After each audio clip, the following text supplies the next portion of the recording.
kita pergi kepada al-fawaid at-tarbawiyah.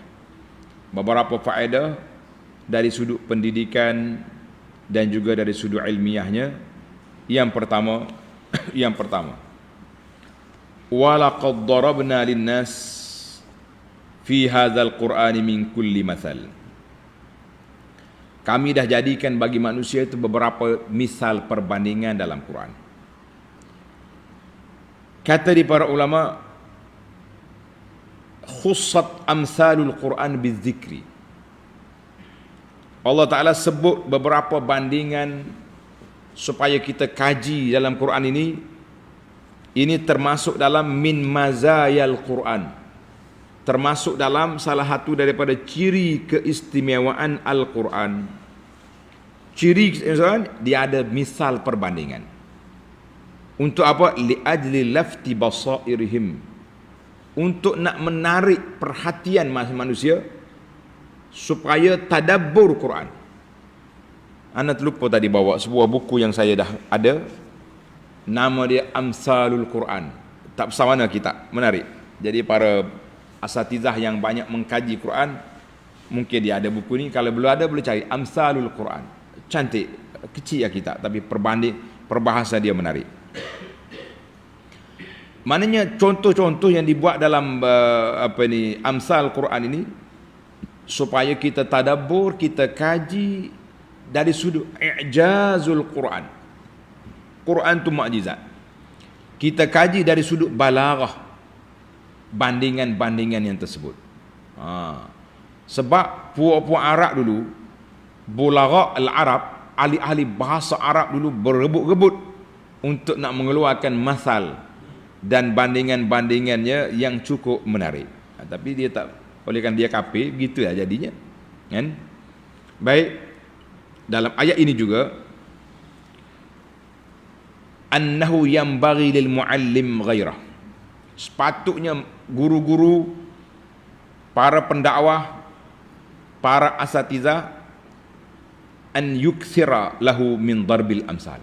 Kita kena banyak buat analogi bandingan. Untuk memberi kefahaman kepada masyarakat tentang apa yang kita nak sampaikan.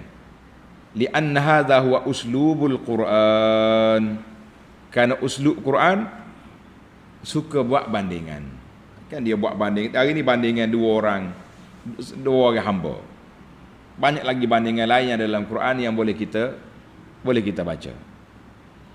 Kemudian di akhir ayat Allah kata la'allahum yatadhakkarun, supaya mereka ingat, mereka sedar, mereka khabar fihi isbatul ilal wal hikam. Ayat ini menunjukkan perbuatan Allah ataupun apa yang Allah Ta'ala lakukan itu penuh dengan hikmah, penuh dengan kebijaksanaan, dan ada sebabnya yang sangat besar.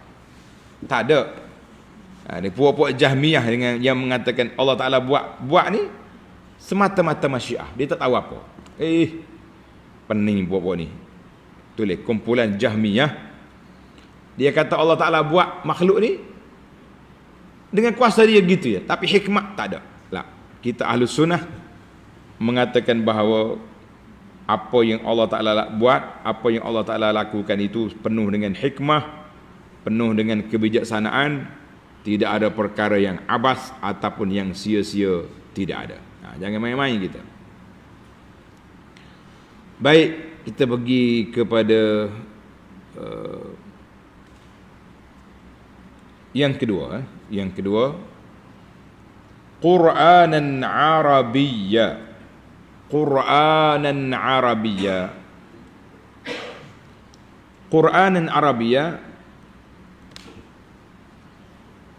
ayat 28. Sana'un 'alal Quran min haitsu innahu kalam. Allah Ta'ala puji Al-Quran sebab apa? Dia punya bahasa yang cukup fasih. Bahasa yang cukup fasih.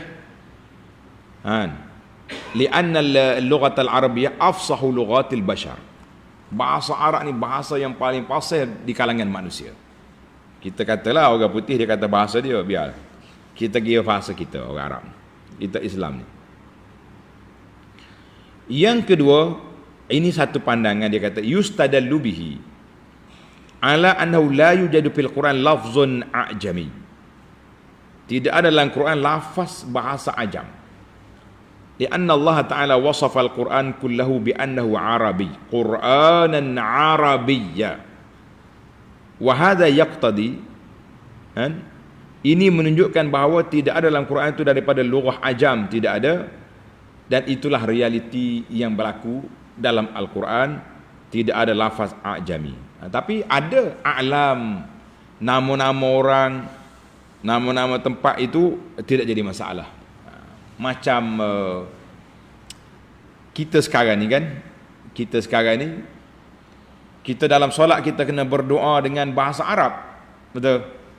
Tapi doa saya nak beli kereta Toyota, Allah marzuqni sayyarata, kena buat halid lam ke? Al-Toyota, supaya bunyi Arab lah. Terus je Allah marzuqni sayyarata Nissan, Mercedes. Nama tu nama ajam, tapi bila kita duduk dalam doa tu, dia kira masih lagi dalam skop bahasa Arab.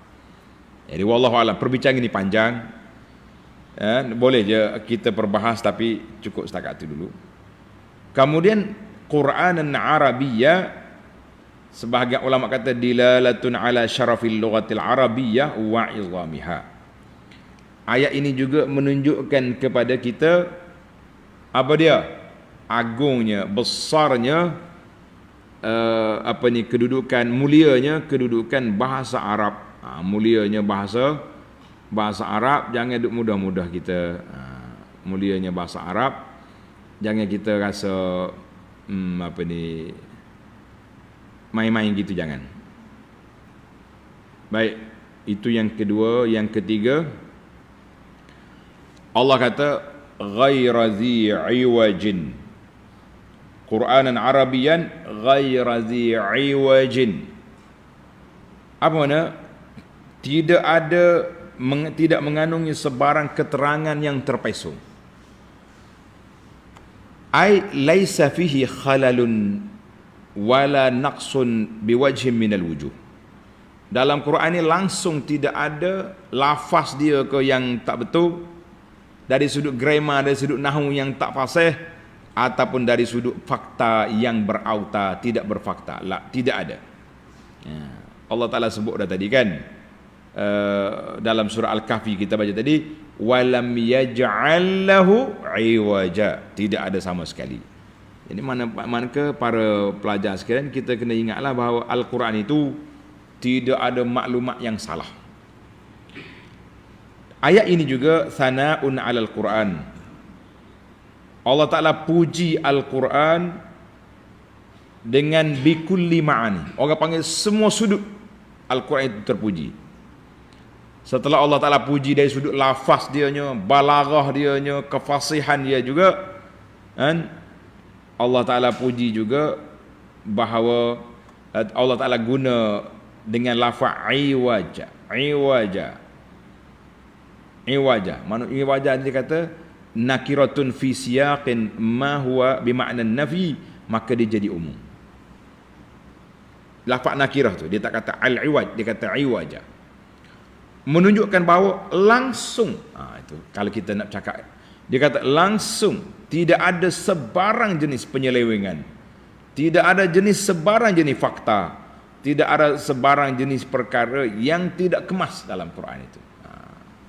Ghairi dhi iwajin. Itu kenapa dia guna lafaz nakirah, dia tak guna lafaz apa? Tak guna lafaz ma'rifah. Baik, kita pergi kepada yang keempat. Innaka mayyitun wa innahum mayyitun. Wahai Muhammad sallallahu alaihi wasallam, engkau akan mati dan mereka juga akan mati. Kemudian pada hari kiamat kamu akan bertemu dengan Allah Azza wa Jalla. Ayat ini tazkir, memperingatkan kita semua bahawa semua kita akan mati. Fa innal mauta, kerana mati itulah akhir peringatan kepada orang yang lupa, orang yang lalai, orang yang terpengaruh dengan dunia, orang yang tak fikir. Bila mati, mati dah aku, tak sempat. Jadi maknanya Allah Ta'ala bagi peringatan awal, innaka mayyitun, kamu semua akan mati. Para jemaah sekalian, tadi kita baca beberapa ayat, kullu nafsin za'iqatul maut dan lain-lain, bahawa kita semua ni, orang mukmin, orang kafir, semua yakin akan mati. Betul tak? Tak yakin mana ayah dia mati, mak dia mati, tok nenek dia mati, takkan tak yakin. Tetapi yang mereka tak percaya, bangkit semula, itu puak kafir. Kita orang beriman percaya dengan dengan bangkit semula, tetapi kekuatan jiwa untuk membuat persiapan itu berbeza-beza. Ada orang masya-Allah dia buat persiapan yang cukup rapi, kan, cukup persiap kalau mati sekarang pun tak apa dah. Ada orang macam kita ni, kata bahasa orang sekarang tadi panggil on off, macam lampu jalan yang jalan rusak tu, lap. Waktu lap tu cerah, mari ingat ke mati. Waktu balik ikut jumpa dunia, lara balik, na'udzubillah. Ingat baik. Baik, satu perbincangan yang agak menarik dan saya nak para jemaah tolong beri perhatian. Tolong beri perhatian kepada isu ni. Isu mati. Innaka mayyitun wa innahum mayyitun. Engkau akan mati, mereka juga akan mati. Timbul lagi soalan dalam surah Al-Baqarah ayat 154. Allah kata apa? وَلَا تَقُولُوا لِمَنْ يُقْتَلُ فِي سَبِيلِ اللَّهِ أَمْوَاتٌ بَلْ أَحْيَاءٌ وَلَكِنْ لَا تَشْعُرُونَ. Kamu jangan kata orang yang dibunuh pada jalan Allah itu mati. Bal ahya, mereka hidup. Tapi kamu tak tahu macam mana mereka hidup. Ayat Al-Baqarah 154. Maka ayat ini zahirnya nampak bahawa syuhada, orang yang mati syahid itu hidup, tidak mati.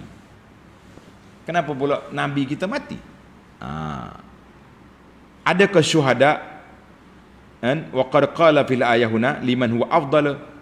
Nabi kita sallallahu lebih tinggi darjat daripada orang mati syahid. Tapi innaka mayyitun, engkau mati. Bagaimana kita nak faham? Macam ayat ni bercanggah. Nabi mati, Nabi wafat, syuhada tak mati. Kaif? Jangan mudah panik. Kena banyak buka minda. Al-jawab, anna syuhada yamutunal mautatad dunyawiyah. Orang mati syahid ni mati. Hakikat dia mati. Karena itulah bila dia mati, harta pusaka dia boleh harta-harta peninggalan dia boleh dipusakai. Isteri dia sudah menjadi janda, boleh pula sahabat lain tu lu ambil, tidak menjadi masalah. Kalau dia tak mati, harta dia tak boleh bagi, bini dia tak jadi janda, tak boleh kahwin lain. Jadi macam mana? Wahazihil mautah, kan? Ini kematian yang Allah Ta'ala cerita tentang Nabi-Nya sallallahu alaihi wasallam, annahu yamutuha sallallahu alaihi wasallam. Nabi kita akan mati. Mana mati atas dunia ni? Tapi kehidupan yang kata syuhada tu hidup, dia panggil hidup di alam barzakh, bukan hidup di alam biasa. Hidup di alam barzakh bukan hidup di alam kita lagi lah. Coba kerana tu bila mati syahid, orang panggil mati syahid. Sayyidina Hamzah mati, ya mati syahid. Sebab mati syahid, mati dalam peperangan. Jasadnya dikebumikan di bumi, tapi ruh dia duduk di mana? Tengok ni. Dia kata fi hawasil tuyuri khudur, duduk dalam burung hijau yang duduk terbang di bawah aras. Allahu akbar. Besarnya. Allah Taala kata walakin la tash'urun, kamu tak tahu macam mana mereka hidup. Macam mana mereka hidup. Sama juga dengan Nabi sallallahu alaihi wasallam. Nabi kata apa? Apabila kamu datang ziarah aku, ziarah makam Nabi sallallahu alaihi wasallam ataupun kita menyampaikan salam kepada Nabi dari sini, malaikat akan bawa salam kita. Fil hadis annahu yaruddu bihas salam, setiap orang bagi salam kepada Nabi sallallahu alaihi wasallam, maka hidup Nabi itu dia panggil hidup alam barzakh. Bukan hidup zaman kita hari ni, bukan hidup macam biasa kena hantar makanan, kena hantar minuman, tidak. Nabi kita hidup di alam barzakh. Dan Nabi sallallahu alaihi wasallam bagi tahu, Nabi lain pun, aku tengok Musa duduk solat, itu hidup di alam barzakh. Pada itulah kita kata yang apa ni, walakin la tash'urun, kamu tidak tahu bagaimana cara mereka hidup. Itulah timbul soalan, Nabi kita mari semula cara yaqazah lah, Nabi keluar dari kubur holok tangan, ijazahkan apa ni, selawat lah, macam-macam cerita. Kita mengatakan cerita-cerita itu memang sukarlah untuk dibuktikan kebenarannya, kecuali orang-orang yang menghadapinya. Wallahu alam. Kalau setakat nak dakwa Nabi mari solat di pondok Ambo ni, tak salah. Itu cerita budak-budak, kita tak boleh ambil kira sangat, sebab Nabi sallallahu alaihi wasallam hidup di alam barzakh, para syuhada hidup di alam barzakh, para anbiya hidup di alam barzakh. Innal arda la ta'kulu ajsadal anbiya, bumi, ulat apa ni tidak akan sentuh jasad para nabi. Jasad nabi tidak disentuh. Baiklah para jemaah sekalian, yang terakhir Allah kata apa? Summa innakum yaumal qiyamati 'inda rabbikum takhtasimun. Allahu akbar. Kamu dan kita semua akan bertemu di hadapan Allah, dan di sanalah akan berlakunya perbicaraan yang terakhir. Siapa salah siapa benar kita akan tahu di sana. Atas dunia ni kalau kita rasa kita betul, kita pertahankan hujah kita, kan? Walaupun kita dihina, walaupun kita diperli, kita dimaki, kita disekat, kita diancam macam-macam, kita kata teruskan perjuangan.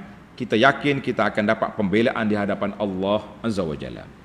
Tapi kalau betul dah ajaran dia tu ajaran sesat, kan? Semua ulama dalam dunia ni kata sesat, dia nak mempertahankan lagi kesesatan kita kata itu bukan lagi membela hujah, itu berkerah kepala nama dia.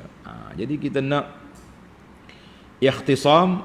Kenapa Tuhan sebut tahtasimun? Qila huwa kinayatun anil hukmi, maknanya kita akan jumpa hukuman di hadapan Allah Azza wa Jalla. Apa yang kita duk kelahi atas dunia ni tak nak putuskan, nak putus apa? Kalau kita kata orang ni betul, yang ni salah, hari kematian menunjukkan hari benar ke salah, dua-dua pihak tu waktu mati ramai belakang nak murid. Cuma aliran berbeza lah. Hak ni pengikut dia mari solat jenazah yang ni, mati pula dia tunjuk pula, oi senyum je mayat. Tidak kata hak ajaran salah ni kak, mayat dia ketung masa hitamnya muka, tak ada.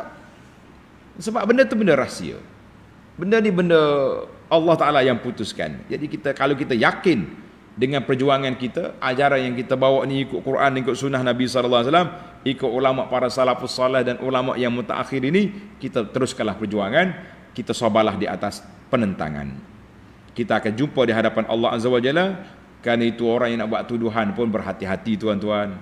Berat tuduhan tu. Kadang-kadang tuduhan yang dilemparkan itu bukan kecil. Bila orang ni kata dia ni berpahaman sekian, aliran pahaman ni bagi mereka aliran yang mengatakan Tuhan tu sama dengan makhluk, itu kafir. Aliran yang mengatakan Tuhan tu begini-begini, mana serupa dengan makhluk lah, itu perbuatan yang maknanya kita create satu tuduhan. Kamu di bawah tuduhan tu ada beberapa pakej kesesatan yang dilemparkan, maka besarlah tuduhan yang kamu buat ke atas orang yang kamu tak suka. Hati-hati para jemaah, jangan terperangkap dengan permainan-permainan ini, mana ia permainan syaitan. Semua kita akan dipertanggungjawab di hadapan Allah pada hari kiamat nanti. Inda rabbikum takhtasimun, kita berbalah di depan Allah bukan satu benda yang kecil. Jadi berhati-hati, berwaspada, kan? Benci kepada orang jangan melampau sangat, kasih pada orang pun jangan melampau. Kita kasih dengan ilmu, kita benci juga dengan ilmu, bukan dengan emosi, dengan perasaan. Wallahu alam. InsyaAllah kita akan sambung dalam siri yang akan datang, juzuk yang ke-24 bermula ayat yang ke-32.